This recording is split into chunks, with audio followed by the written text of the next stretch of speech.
I've got on some of my pieces that I've been working on in my studio.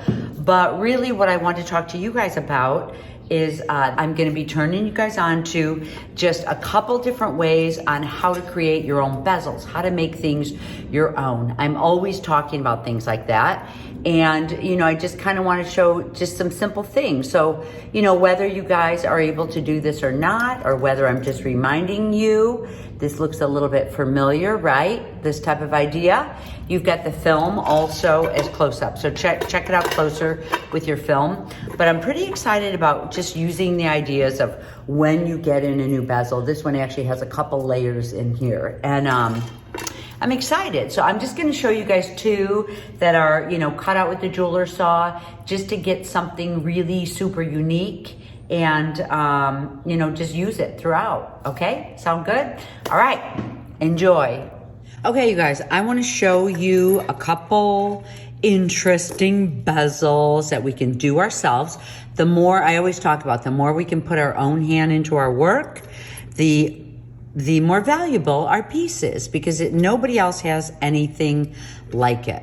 So I'm gonna show you just a couple of them. One, to start with, I want to talk about just rolling a piece through the rolling mill. Oh, this one's not even cleaned up, but I just put some patterning in there, rolled it through the rolling mill. This is actually a 1/8. It's pretty thick, and I always use sterling silver sheet metal, and I either cut it ahead of time, but usually I cut it after. If you're rolling something through the rolling mill and you cut it ahead of time, you could actually crunch your edges of your bezel wire. You know, you always want that to be nice and straight. You want it to sit nice and flush, and this one does. So that's, you know, especially with it heavier.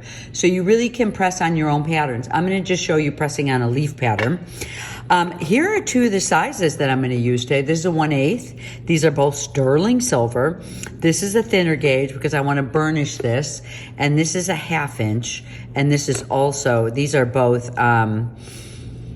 a 24 gauge, so they'll be nice and thin because we're gonna layer them up. You really wanna start with thinner, you know, just thinner silver.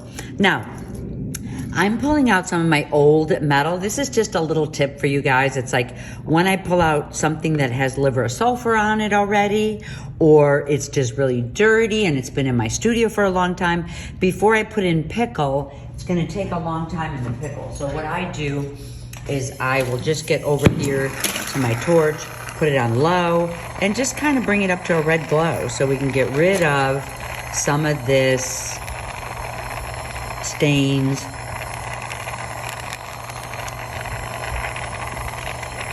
Just some of this kind of yucky work here.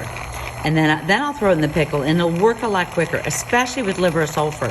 Did you guys notice with liver of sulfur that you can never get liver sulfur? Your pickle will not take off liver sulfur, or at least it will not take off liver sulfur consistently. So this is a really good way to do it. It just burns that oil right off. And I'm gonna go ahead and quench these and put these in the pickle. And then I'll get started and show you. Plus these are annealed now, so I can roll these through. I'm just gonna roll this one right here through. I think it'll look nice. Hey guys. I have my optivisors on, love them. I use them all the time. So here's my silver. I have it nice and clean. I actually am gonna roll these through with 2 skeleton leaves. I just love using nature in my work. These roll through so beautifully. So if you guys are actually picking up leaves in nature, you can use any of, you know, you can use them as well. These are just nice and clean, and you have a lot of negative and positive space and height. So that's what you want to look for. So I'm going to use 2 of these back to back, but I want to show you some other ideas. These are etched plates that you can see on my pattern that I have. These will roll through. They're nice and thick. They last you a long time. These patterns on here, you could roll them through with squares and patterns, but these are so beautiful and so quick if you have a rolling mill. They're from Metalliferous. I got those from. These actually are, you know, just different ferns and writing, And this is from a company, I will write this company in, this is just a one and done though. You guys can't necessarily see, but this is a little bit of a raised surface. Once it goes through the rolling mill one time, it will be flat. So it's a one and done. This is a beautiful piece for rolling it through and getting your own patterns on your, you know, on your bezel wire. So these are nice shapes. These are pretty cool for bezel shapes, but also something like this. This is super cool. It's plastic. You can find things like this out and about. Oh my gosh. So look around. You guys probably have a lot of old metals and things like that in your, you know, in your studio. Actually, I think just one leaf is going to work on here. I love the beautiful vein right down the middle. Look how gorgeous that's gonna be. So I'm gonna actually just run it through like this. So I'm gonna pull this up, sorry for the joggling around. I wanted to get you guys in closer to my rolling mill. There we go. See that? Cutters, rolling mills, nice and neat here. Okay, this I try to keep covered up. I don't think it was. So the way to test, get you guys in from this angle. So the way to test the length on here, and don't worry, you don't have to build such a bit, you know, you don't have to, this one was an expensive one. I'm in my studio a lot. There's a lot of different sizes that are very useful. Ooh, this actually is really set nicely, but you want to get it, just roll it in a little bit and pull it out. And you can see I'm going to be getting a really nice pattern on there. So unfortunately, I was going to show you, you know, just adjusting the top, getting length done here, but this is done really well. So I'm just going to roll this through. Let me get anything out that shouldn't be there. And, you know, you just want to not push so hard. The pressure should be, oh my gosh, like look, I can do this pressure all the way around. You don't want it to be so difficult. There we go. I'm going to catch it on the other side. You can see it's coming around, the leaf is coming around the top. I'm going to bring you guys back on this side so you can see my piece coming out. Okay. Finish getting this rolled. And the pressure was a little heavy. I'm going to have to anneal this. You can see there's a curve on here now. I'm going to anneal this. I'll just show you in case your work is curved. I always love when things like this happen because then I can show you guys a little bit more. I'm going to anneal this and I'll show you just hammering it flat from the side so you can actually use this as a bezel wire. How exciting is that? Now, I want to make sure this is all cleaned up and protected, and I'm going to bring you guys back over to my bench and we'll get that rest of that work done, okay? Okay. Here, I annealed my piece, dry it off a little bit, and you know, I just kind of want to make sure it's straight. I could always go back in and cut it to size, but really what you want to use is a rubber mallet, and I'm just going to very gently put this on the edge and just start from one end very slowly, and I'm hitting it on the edge. Getting it nice and straight. And it's nice and annealed. You guys know how to anneal. If you don't, it's in intentional metalsmithing. And it's just all this gentle repetition of work. Ah, this gentle, gentle work.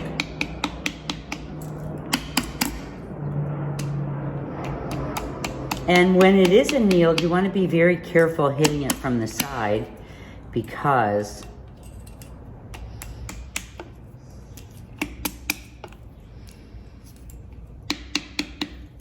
sometimes what I'll do is I'll form it like this. You can see it's going to be able to sit nice and flat on a surface. So I'm really not going to have worries about it. But it can take a little bit more of a hammer when you have it. Oh, there we go. This is going to be beautiful. So it's just this gentle, you know, if yours isn't a curve. So one of the things that I like to do is really just show just this little bit of repair work behind the scenes, because that's really what we're doing is all this repair work behind the scenes. So this is going to be a good bezel to use. You guys can put on any patterns you want to. So here's the two patterns that I have here. This one was rolled through with that steel plate that I would adjust my rolling mill. And this one is just rolled through with a leaf pattern. So that's a really nice way to start your bezel wire. You can do this with fine silver. That would be beautiful to burnish onto there. Or, you know, I'll use, if it gets thicker, I mean, I can use something like this to do the layers, which I will show you next. Putting layers onto, you know, some of the silver really works out well. I have it with this piece here. There's some nice layers on here. There's 3 layers. You can see that I have the filigree wire on the inside too to use as a clamp. So this is really a nice way to do things. This is some of the decorative wire. Here's another piece of decorative wire. You could use flattened, you know, you can use any type of flattened wire, but for whatever you're looking for, you know, this actually might be really nice. So I'm going to show you that next. Okay, I am going to show you guys just layering up, which, you know, I do this for ring bands. I think people who are in my classes have seen how I do ring bands out of these pieces. I love this particular, you know, these are from Israel. I'll give you guys the contacts for some of these really beautiful ones. Please excuse my hands. They're already dirty rolling things through. This isn't your typical, like your hands are going to be clean kind of a place. So, you know, this is going to lay right over the top of here. And then they're both pretty lightweight, like I said. So I'm going to actually just bring out the screen. And let's see, this one's kind of beat up, but it's not over the hill yet. You can use your screens forever and ever and ever. Do I need this screen? Yeah, probably, yes. Okay, this one is a little bit lighter in filigree, so I'm gonna put this to the side and let me get out my flux. Get my flux coated on here everywhere. I think what I'll do is I'll use a medium on here. I started actually, I used a really super clean board for you guys, but I actually started something where in each corner of my square, I'll pile, because I do a lot of pick soldering, so I'll pile out like a little pile right here of medium for pick soldering that I love. You know, because I decided to work with these bigger boards where I have a lot of room to get in and out of. And I've got my spray with me, so you're gonna see me spritz some of this on in a few minutes just to make sure it is saturated. Okay.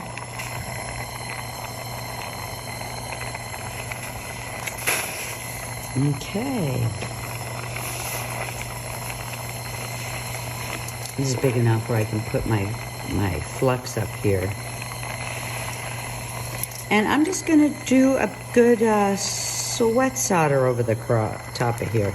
Oh, you know what I need to do though? Give this a little spritz because it was actually full of water. I just got done cleaning it. Get my goggles down.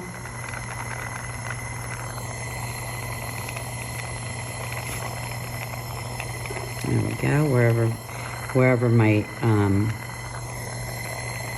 wherever this goes, wherever my heat goes, my solder goes. And I give it a little hand too. Like, let me get it down here. I don't think I need to put on that much. This is actually called tinning. There we go. Okay. Sometimes I'll actually put this on the actual piece here. You know, this one actually is very fragile and kind of, it's done with a stamp. So it's a little bit more difficult to get, you know, to get this on here straight. So actually, you know what I'm gonna do? I'm gonna quench this. You can see I'm using such a thin gauge that because of the screen, it actually buckled a little bit. So let me quench this. And you know, I'm always working like this. I'm just gonna dry it off and hit it with the rubber mallet. Got my anvil and rubber mallet right here.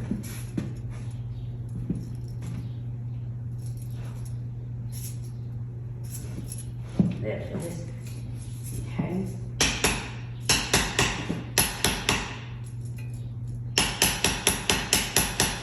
Okay.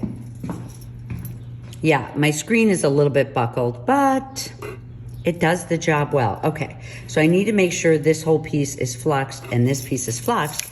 And then really, you know, like as far as soldering, I'm just gonna go up under this screen. So I'm excited to have this screen on here. Both of these are hit, so they're nice and straight. There we go. It's gonna look so nice. Okay, get out my torch. Just making the bezel wire, and then you guys will get to see the nice, okay. It's on low. I'm gonna dry this off really nicely. Doesn't matter if the top is a little bit dark because the bottom on here is beautiful.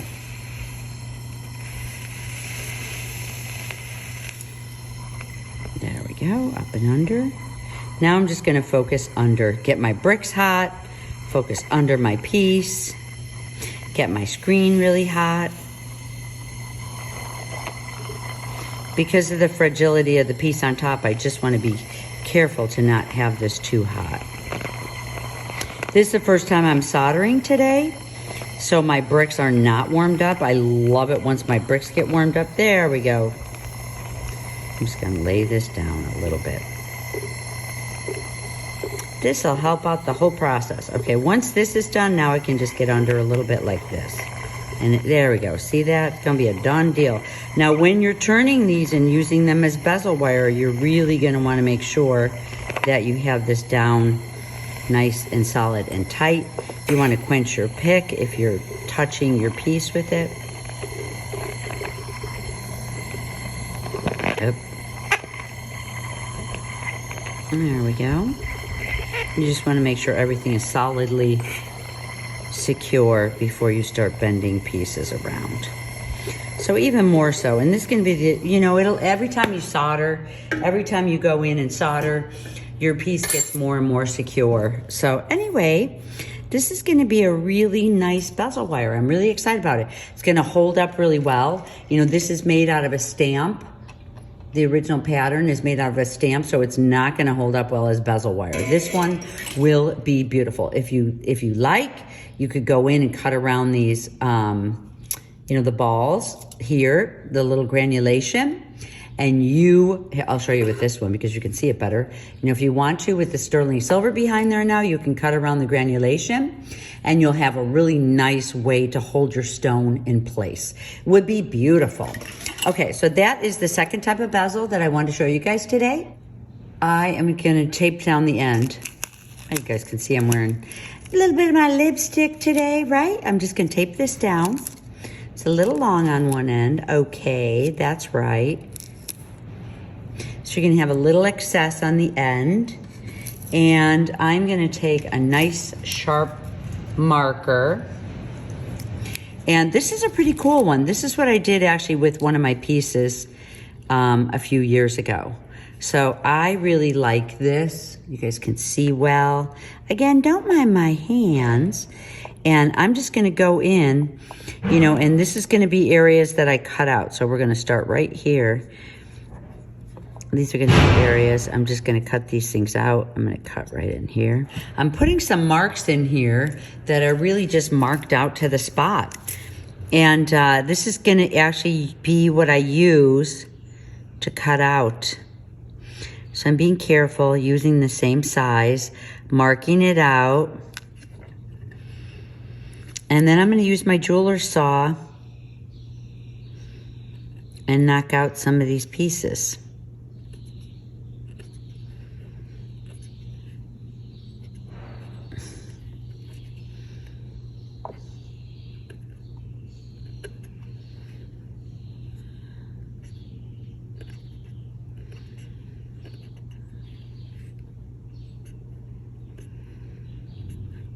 Nice and relaxing. I forgot you guys were here. These I can use as tabs, but these are homemade tabs. So it's kind of cool. There used to be a piece that was called a nibbler that I used for this. And then what I'm gonna do is I'm just gonna mark it off this way, the long way. So I know where to cut up to. There we go. So I'm gonna go in and cut every other piece on here, and it'll be nice and even. I'll have a nice little tiny jagged edge, and I can always solder something onto this part too. Layers and layers. So let me go ahead and cut my own area out, and I'll show you how to get started with cutting, and then I'll show you how it looks in the end. Oiled up my saw. I've got an aught, there's a real thin one, so I have an 03, and I'm just gonna go in. I'm gonna cut out in between these pieces here. So very gently go in with my saw, turn a nice corner.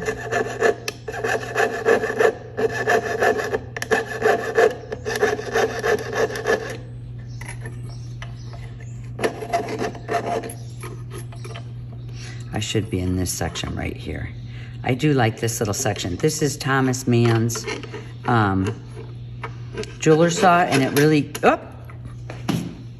Okay, well I must have had an old saw blade on there, right guys? But anyway, here we go, continuing. Get this little tab cut off, and I'll be, there we go. Okay, so I'm gonna leave this next one, go into the next one.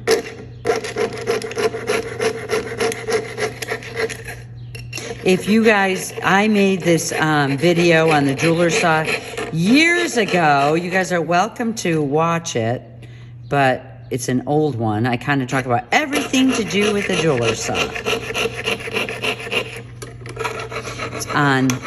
It's on here too, if you're curious. And I'm just gonna go through. I've got a stopping point. I've got it measured out beautifully. This is gonna be a gorgeous bezel. I'm gonna layer it up. It's gonna have some beautiful tabs on here. The only thing you don't wanna do is forget and cut out too many tabs. So it's focus and concentration, guys.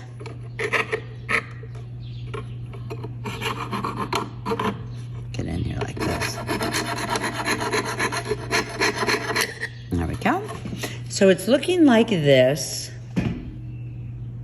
Looking good. I'm gonna finish the rest of it, and I'll probably solder something onto here, and then I'll show it to you guys when it's done. Really, you guys, this is really, really a fun process. So enjoy, like use your creative imagination and do whatever you please.